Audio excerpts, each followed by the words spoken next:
So I wanted to show you guys, we've been talking about foundation problems and water problems.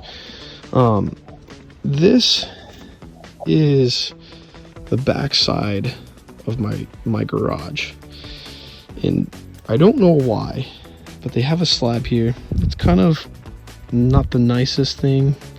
It's kind of a weird setup, and they did something really weird with this foundation. So if we go over here,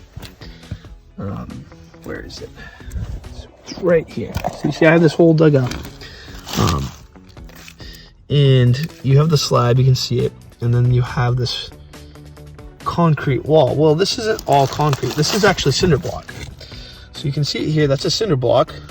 You look down further, there's another cinder block, but then that's actually a concrete wall right there. So it's very interesting. They have some of this structure that was added on, some of it is sitting on a concrete wall, which is then sitting on a slab, but then the rest of it is concrete blocks sitting on a slab. Right here has become a water issue, because what happens is, because this house has no gutters, the water comes off the roof, it hits the slab, and because it can't go anywhere, the water literally has nowhere to go. It's going into this crevice, and I've actually seen it.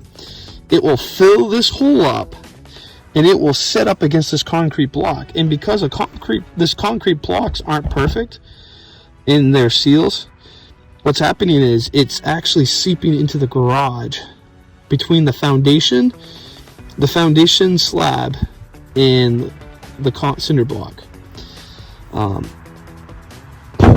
Poorly designed.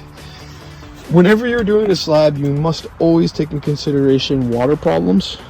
And this groundwork was not, they did not consider the fact that the water coming off the roof would just, it has nowhere to go. It literally has nowhere to go. It literally comes down and sits here. Poorly designed. You need to always consider where water goes, and you want to always direct it away from the building.